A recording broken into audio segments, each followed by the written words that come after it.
মানুষকে মনে করানো প্রয়োজন যে সে খুব ভয়াবহ ক্ষতির মধ্যে আছে, কিন্তু পরক্ষণেই কি ঘটে, সে ভুলে যায়।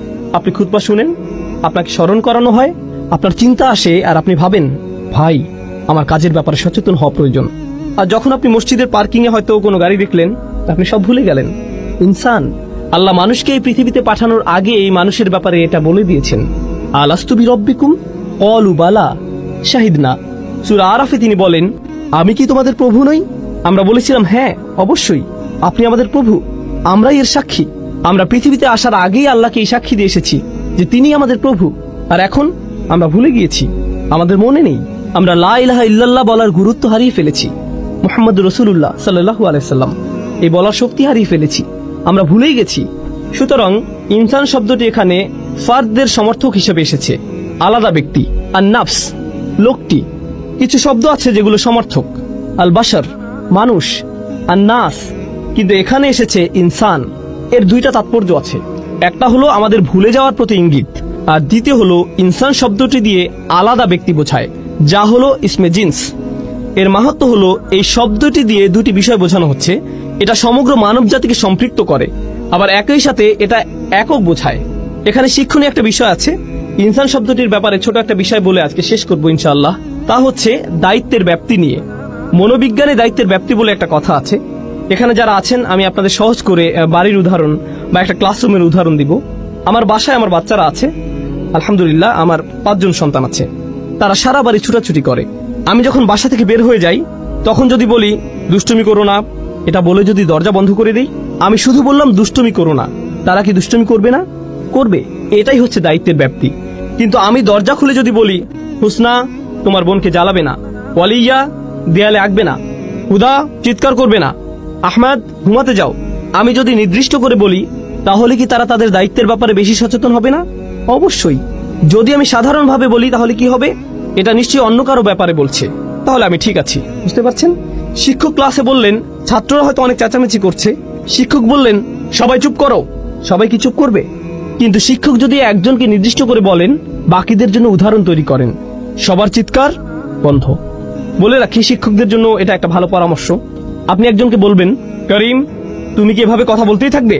একজনকে বলেন, সবার তখন কি হবে বলুন তো? সবাই চুপ। কেন? আপনি নির্দিষ্ট করে বলেছেন। এখানে দায়িত্বের কোনো প্রসারণ নেই, এখানে কোনো ভাগ নেই।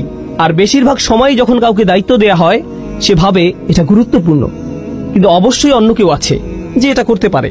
হ্যাঁ, এখানে সমস্যা আছে। ধরুন শিক্ষক ক্লাসে প্রবেশ করলেন, এসে বললেন তোমরা বিশাল সমস্যায় পড়তে যাচ্ছ। এটা কিছুটা ভয়ের, কিন্তু আমি যদি করিমকে বলি, করিম তুমি জানো না তুমি কতটা সমস্যায় পড়তে যাচ্ছ, এটা কি করিমের জন্য অনেক বেশি ভয়ের না? অবশ্যই, তাই না?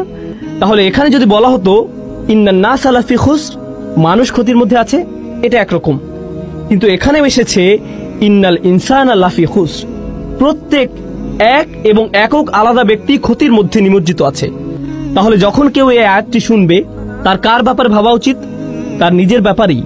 অন্যদের কথা বাদ, অন্যরা এখানে আসবে না। আমি নিজেই বিশাল ক্ষতির মধ্যে আছি, আমার এই মুহূর্তে অন্য কারো ব্যাপারে ভাবা উচিত না, আমার শুধু নিজের কথাই ভাবা উচিত। যখন নিজেদের আমল প্রসঙ্গে আসে, যা বিচারের দিনে আমাদেরকে বাঁচিয়ে দিতে পারে, এখানে কোনো ছাড় দেওয়া যাবে না। সেদিন মা তার সন্তানকে চিনবে না, মা তার সন্তানকে চিনবে না। রাসূল সাল্লাল্লাহু আলাইহি ওয়াসাল্লাম বাদে অন্য সব নবীই বলবেন আমি তোমাদের জন্য সুপারিশ করতে পারবো না, অন্য কোথাও যাও, তোমাদের দেওয়ার মতো আমার কাছে কিছুই নেই। এটা এমন একটা দিন যেদিন ভাই ভাইয়ের কাছ থেকে দূরে সরে যাবে, সবচেয়ে ভালো বন্ধু আর সেদিন বন্ধু থাকবে না। ইয়াউমা ইয়াফিরুল মারউ মিন আখিহি ওয়া উম্মিহি ওয়া আবিহি ওয়া তাকাত্তাআত বিহিমুল আসবাব, সবচেয়ে ভালো বন্ধু আর সেদিন বন্ধু থাকবে না। ওয়া তাকাত্তাআত বিহিমুল আসবাব ইয়াউমা ইয়াফিরুল মারউ মিন আখিহি ওয়া উম্মিহি ওয়া আবিহি। আপনি আপনার পরিবারকে এতটাই ভালোবাসেন। এখানে বলে রাখি, মাঝে মধ্যে মানুষের ভালোবাসার কারণে আমরা খুবই খারাপ কাজ করে ফেলি, আমরা সত্যিকারই খুব খারাপ কিছু করে ফেলি। আর সেদিন যাকে জাহান্নামে নিক্ষেপ করা হবে, সে বলবে ওয়া মান ফিল আরদি জামিআ সুম্মা ইউনজিহ, সে আল্লাহকে বলবে আমি কি আমার সন্তানের বদলে এই আযাব থেকে মুক্তি পেতে পারি? আপনি কি আমার ছেলেকে, আমার সন্তানকে আমার বদলে জাহান্নামের আগুনে দিতে পারেন? সেভাবেই বলবে। বা আমার স্ত্রীকে, বা আমার ভাইকে, বা আমার মাকে, ওয়া উম্মিহি ওয়া আবিহি ওয়া সাহিবাতিহি, পরিবারের সবাইকে। ওমান ফিল আরদি জামিআ, সে সকল মানুষের দিকে তাকাবে এবং বলবে ও আল্লাহ, আপনি আমাকে জাহান্নামে দিচ্ছেন, আপনি আমার বদলে এদেরকে জাহান্নামে দিন, এদের সবাইকে, কিন্তু আমাকে বাঁচিয়ে দিন। সুম্মা ইনজি, সে যেন মুক্তি পায়। সুবহানাল্লাহ। এই হলো সেদিনের সম্পর্কের ধরন। এখন চিন্তা করুন, সেদিন আপনি সবাইকে ভুলে যাবেন। তাহলে আমরা এখানে বুঝতে পারছি আগে আমাদের এই দুনিয়ায় সবাইকে ভোলা উচিত। আপনি তাদের ব্যাপারে পরে ভাববেন। আপনি আগে কার ব্যাপারে ভাববেন? নিজের ব্যাপারেই। আমি বাচ্চাদের অভিভাবকদের আন্তরিকভাবে অনুরোধ করছি, আমি আশা করছি আমরা আমাদের বাচ্চাদের ব্যাপারে অনেক বেশি দুশ্চিন্তায় থাকি, আমরা নিজেদের ব্যাপারে ততটা দুশ্চিন্তায় থাকি না। আমার ছেলেকে ইসলামিক স্কুলে ভর্তি করতে হবে, তাদেরকে একটা ভালো পরিবেশ দিতেই হবে। আপনি নিজে কি ভালো পরিবেশে আছেন? আপনি নিজে কেন অশ্লীল কিছু দেখেন? আপনি কেন অন্যকে গালি দেন? আপনি কেন ব্যবসায় প্রতারণা করেন? আপনি নিজেই কেন সময় মতো নামাজে দাঁড়াতে পারেন না? আমরা যাদেরকে ভালোবাসি তাদের ব্যাপারে এতটাই আন্তরিক যে আমরা আমাদের নিজেদের কথাই ভুলে যাই। সুবহানাল্লাহ।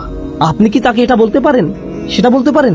তারা ইমামদের কাছে আসেন, আলেমদের কাছে আসেন, আপনি কি আমার সন্তানকে উপদেশ দিবেন? কেন, আপনার নিজের কি কোনো উপদেশ প্রয়োজন নেই? ও রিয়েলি? কারণ আমার মনে হয় আপনি যদি আপনার সন্তানকে বড় করেন, সবার প্রথমে আপনার উপদেশের প্রয়োজন। সবার প্রথমে আপনার উপদেশের প্রয়োজন। এতদিন আপনি কি করেছেন? আপনি কোথায় ছিলেন? কোথায় ছিলেন আপনি যখন আপনার নিজেরই বাচ্চাদের জন্য এগুলো করা প্রয়োজন ছিল? সুবহানাল্লাহ। ইন্নাল ইনসানা লাফি খুসর। এই আয়াতের মধ্য দিয়ে আমাদের নিজেদের উপরই সেই দায়িত্ববোধ ফিরিয়ে দেয়া হয়েছে। আমাদেরকে তাড়াতাড়ি করতে হবে। আসল ব্যাপারটা হচ্ছে আমরা কেউই সেই ক্ষতি থেকে নিরাপদ নই। আমরা এখনো ক্ষতি নিয়ে আলোচনা করছি না, এটা পরবর্তীতে আলোচনা করব। আমরা এখনো শুধুমাত্র ইন্নাল ইনসান এখানে আছি। আমার মনে হয় আজকের মতো এতটুকুই যথেষ্ট। ইনশাআল্লাহ আগামী মঙ্গলবার ইনশাআল্লাহ আমরা বাকিটুকু পড়ে সূরা আসরের দার্স শেষ করব। ইন্নাল ইনসানা লাফি খুসর। সন্দেহাতীত ভাবেই, আলাদাভাবে প্রত্যেক ব্যক্তি যে বারবার ভুলে যায়, সবাই মারাত্মক ক্ষতির মধ্যে ডুবে আছে। তারা যখন এটা বুঝতে পারে, তাদের এটাও বোঝা উচিত যে আল্লাহ শপথ করেছেন যে সময় চলে যাচ্ছে, তাদের নিজেদের পরিবর্তন করার সময় শেষ হয়ে যাচ্ছে। আল্লাহ তাআলা আমাদেরকে সূরা আসরের শিক্ষাগুলো অনুধাবন করার তৌফিক দিন। আল্লাহ তাআলা আমাদের অন্তরে এর শিক্ষাগুলো গেঁথে নেওয়ার তৌফিক দিন, যেন আমরা এগুলো সব সময় স্মরণে রাখতে পারি। আল্লাহ যেন আমাদের সাহাবাদের মতো হওয়ার তৌফিক দেন, যারা যখনই একে অপরের সাথে দেখা করতেন সূরা আসর না পড়ে তারা একে অপরের সাথে বিদায় নিতেন না। ওয়াল আসর ইন্নাল ইনসানা লাফি খুসর ইল্লাল্লাযীনা আমানু ওয়া আমিলুস সালিহাত ওয়া তাওয়াসাউ বিল হক ওয়া তাওয়াসাউ বিস সবর। আল্লাহুম্মা জাআলনা মিনাল্লাযীনা আমানু ওয়া আমিলুস সালিহাত ওয়া তাওয়াসাউ বিল হক ওয়া তাওয়াসাউ বিস সবর। আমিন ইয়া রাব্বাল আলামিন। ইনশাআল্লাহ সবার সাথে আগামী মঙ্গলবার আবার দেখা হবে। আসসালামু আলাইকুম ওয়া রাহমাতুল্লাহি ওয়া বারাকাতুহু।